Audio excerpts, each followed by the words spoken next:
പാർലമെന്റിൽ രാഷ്ട്രപതിയുടെ നയപ്രഖ്യാപന പ്രസംഗത്തിനുള്ള നന്ദി പ്രമേയ ചർച്ചയ്ക്ക് ഇന്ന് തുടക്കമാവുകയാണ്. മറ്റന്നാൾ വരെയാണ് ചർച്ചയുള്ളത്. വഖഫ് ഭേദഗതി കരട് ബില്ല് സംയുക്ത പാർലമെന്ററി സമിതി ഇന്ന് പാർലമെന്റിൽ വയ്ക്കും. ബജറ്റ് അവഗണനകൾക്കെതിരെ സഭയിൽ പ്രതിപക്ഷം വലിയ പ്രതിഷേധമുയർത്തും. 11 മണിക്ക് സഭ ആരംഭിക്കുന്നത് മുതൽ പ്രതിഷേധമുയർത്താനാണ് പ്രതിപക്ഷത്തിന്റെ തീരുമാനം.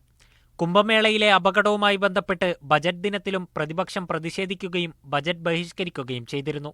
ഒരു ദിവസത്തെ ഇടവേളയ്ക്ക് ശേഷമാണ് ഇന്നു മുതൽ രാഷ്ട്രപതിയുടെ നയപ്രഖ്യാപന പ്രസംഗത്തിനുള്ള നന്ദിപ്രമേയ ചർച്ചയ്ക്ക് തുടക്കമാകുന്നത്. JPC അംഗീകരിച്ച കരട് ബില്ലാണ് സഭയുടെ പരിഗണനയ്ക്കായി സമർപ്പിക്കുന്നത്. സമിതിയിലെ ഭരണപക്ഷാംഗങ്ങൾ നിർദ്ദേശിച്ച ഭേദഗതികൾ അംഗീകരിച്ചുള്ള ബില്ലിന്റെ കരട് കഴിഞ്ഞ വ്യാഴാഴ്ച സമിതി അധ്യക്ഷൻ ജഗദാംബിക പാൽ ലോക്സഭാ സ്പീക്കർ ഓം ബിർളയ്ക്ക് സമർപ്പിച്ചിരുന്നു.